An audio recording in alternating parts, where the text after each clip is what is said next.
všechny u Dubnové bedny. Třídíte odpad? A víte vůbec, co všechno se dá z vytříděného odpadu vyrobit? Jestli ne, tak se to v našem pořadu dozvíte. Ukážeme vám totiž recyklační linku na plasty a také, jak se zachází s nebezpečným odpadem, tedy starými televizory, monitory a podobně. A také si vyzkoušíme takový malý pokus, kterým nás provede Honza. Tak Honzo, můžeš začít. Ahoj, teď jsem si tu pro vás připravil 2 pokusné objekty.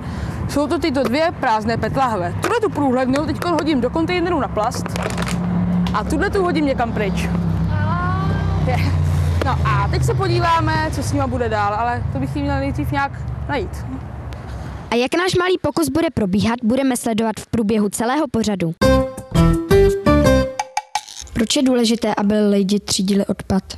Proto, abychom se nesetkávali v přírodě s povalujícími se PET lahvemi a dalšími odpady z jednoho důvodu a z druhého důvodu, aby se omezilo skládkování na co nejmenší procento. Co všechno se recykluje a co všechno bychom tady měli třídit? Recyklují se papírové obaly, plastové odpady, skleněné odpady a kovové odpady. Recykluje se také dřevo a obaly kombinované, jako třeba nápojový karton. Takže všechny tyto druhy bychom třídit měli. Co se z toho vytříděného odpadu například vyrábí? Tak třeba papír se znovu stává papírem. Sklo se opět přetavuje na sklo, na skleněné výrobky, pak tu jsou plasty. U plastů máme několik druhů, takže folie, z těch se opět vyrábějí folie, ale tentokrát už ne pro potravinářský průmysl z hygienických důvodů, takže třeba pro stavebnictví a pro balení všeho možného jiné potravin. Z petových lahví se vyrábí silonové vlákno, petové vlákno, které se nadále používá k výrobě textilu, třeba do výplní, na výplně do spacích pytlů, na flísové bundy, potom se z něho vyrábí zátěžové koberce. Potom máme směsný plast, ze kterého se vyrábí třeba zahradní nábytek, klouzačky dětské, úrampy, zatravňovací dlaždice nebo odhlučňovací stěny u dálnic. Těch možností je skutečně hodně a stále víc, protože se objevují noví a noví zpracovatelé, kteří vymýšlejí, jakým způsobem zhodnotit už vytříděnou surovinu. Ještě máme kovový odpad a kovový odpad se odváží přímo do hutí, kde je rozstavován a znovu zpracováván na kov. Co se týče hliníkových obalů, tak ty zpracovává firma Aluterm, opět z toho vyrábí alobaly a různé hliníkové výrobky. Kam máme tedy kov třídit, když na ně nejsou kontejnery? Kovové obaly můžeme buď odnášet do sběrných dvorů ve větším množství, a nebo je vhazovat do směsného odpadu, protože ze směsného odpadu jsou potom magnetickou separací oddělovány ve spalovnách a tam pro ně přijede nákladní auto, které odveze zase do hutí. Jak se třídí nápojové kartony? Nápojové kartony se třídí buď do speciálních kontejnerů, které mají oranžovou barvu. V některých obcích se třídí do kontejnerů s plasty. Musíte na kontejneru s plasty ale nalézt velkou samolepku, která má na sobě napsáno nápojový karton. V některých obcích je to zase do kontejnerů s papírem a jinde se třídí do pytlů, které občani dostávají od obce. Jak je na tom Česká republika s tříděním ve srovnání s jinými zemi v Evropě? Česká republika je na tom velmi dobře.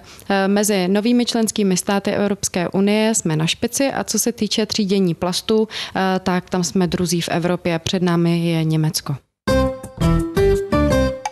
Tak Honzo, jak probíhá náš pokus?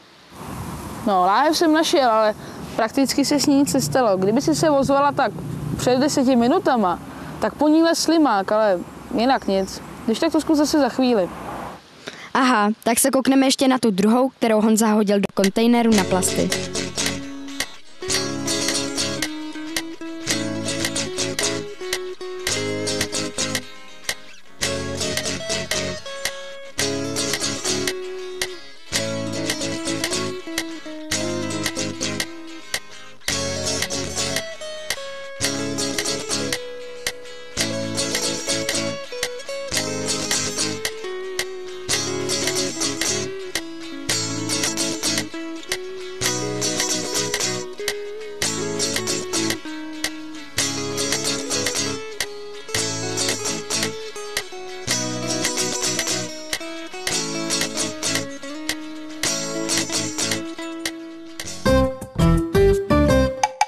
My jsme se přesunuli do pražských služeb, kde je mimo jiné recyklační linka na monitory a televize. Tak doufám, že nás tam jako dětskou televizi taky nezrecyklujou.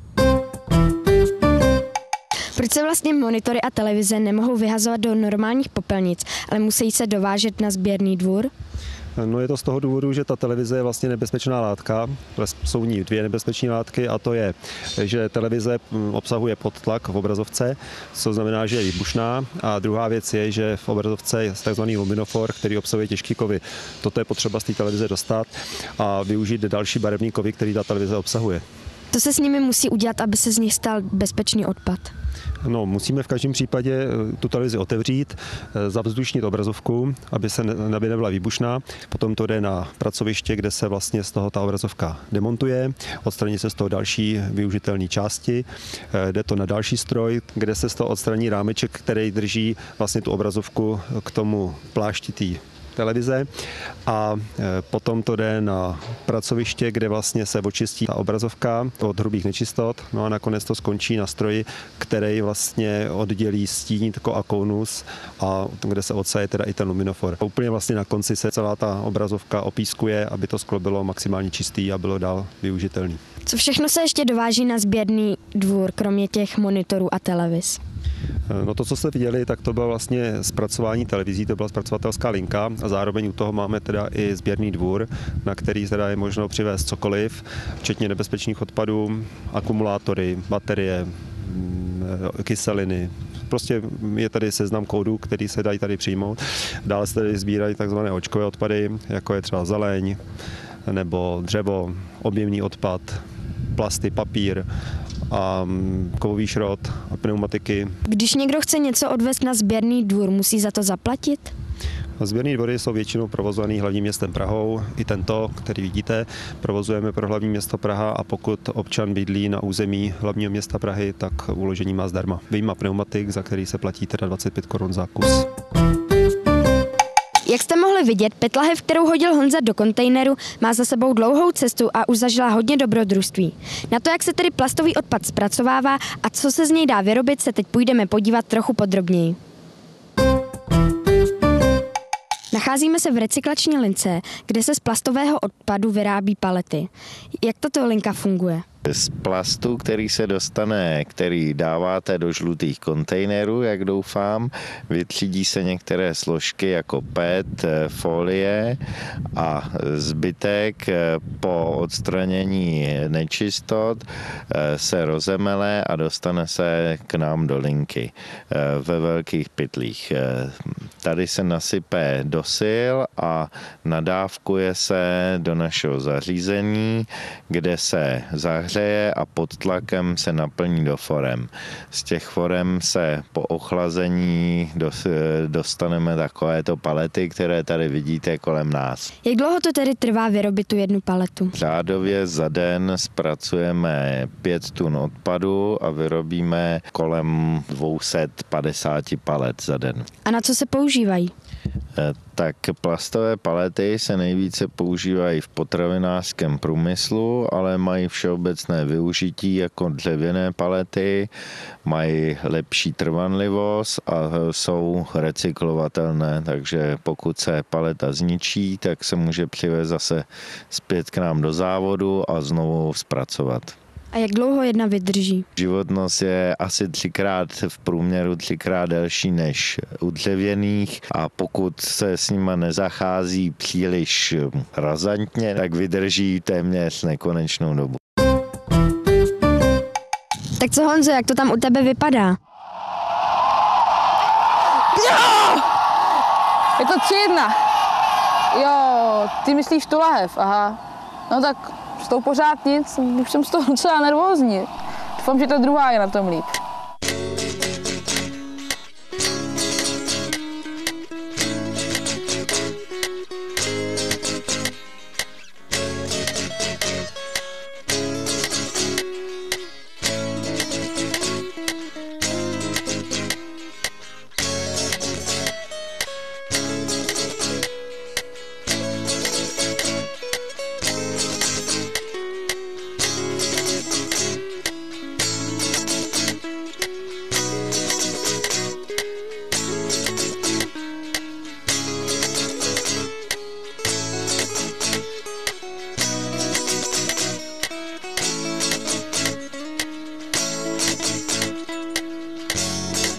Z Líbeznice u Prahy jsme se přesunuli do Jílového u Prahy, kde je také recyklační linka na plasty. Co se tady u vás vyrábí? V naší fabrice se vyrábí předlisky, což jsou vlastně polotovary pro následnou výrobu PET lahví, tak jak je známe z obchodu s nápoji. Ta technologie spočívá v tom, že upravuje vlastnosti materiálu PETu, aby byl tento materiál opět použitelný pro výrobu PET lahví. To znamená, aby jsme byli schopni uzavřít celý recyklační cyklus od lahve použité k lahvi nové. Čím vším musí projít vyhozená PET lahev, aby se z ní stala nová PET lahev? Tak PET lahve, pokud separujeme odpad, jakože bychom separovat měli, vyhazujeme do sběrných kontejnerů plastového odpadu. Z těchto kontejnerů se směsný plastový odpad dostává do třídírny, kde se prakticky ručně třídí různé druhy plastů a zároveň PET lahve. PET lahve se třídí podle barev a lisují se do balíků, které vlastně jsou vstupní surovinou pro naši technologii. K nám se dostanou slisované balíky, ty balíky projdou mycí a drtící linkou, kde z odpadové lahve se stanou vyčištěné malé šupinky, které se nazývají fleky. Tyto fleky jsou vstupní surovinou pro další část výroby, další výrobní linku, kde se fleky zahřívají, posléze se roztaví, filtrují a granulují, čímž dostaneme granulát, který se používá pro výrobu předlisků. Předlisky se vyrábějí tím způsobem, že opět dojde k tomu, že se onen granulát roztaví a na vstřikovacím lisu se vylisuje předlisek podle požadovaného tvaru, velikosti a váhy. Předlisek se potom používá pro výrobu PET lahví tím způsobem, že dojde k nahřátí předlisku a vyfouknutí už do tvaru požadované lahve. To, že je tato technologie patentovaná, znamená, že je něčím unikátní? Určitě je unikátní, protože standardně se PET lahve vyrábějí z originálního nakupovaného PET materiálu, z kterého se vylisuje výlisek, vyfoukne lahev. Naše technologie umožňuje to, že my šetříme původní zdroje přírodní a vyrábíme materiál na bázi odpadového PETu. Kolik předlisků vyrobíte za den?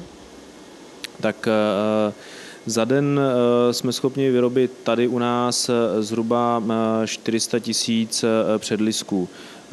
S tím, že to je plná kapacita naší výroby, ale spotřeba trhu je daleko vyšší. Aha, takže z té naší PET lahve, co Honza hodil do kontejneru, vznikla zase PET lahev. Co na to říkáš, Honzo? No, podívejte se, přátelé moji. Já jsem se tady v těch starých novinách dočetl, že se obyčejná PET lahev v přírodě rozkládá nejméně 20 let. No a to musí být pořád na slunci. Tak ale tolik času já opravdu nemám. Takže já ti teď dávám 3 vteřiny. 3, 2, 1,5, 1. No, dobře, jak chceš. Můžeš si to sama, kamarádko. Půjdeš do tříděnýho.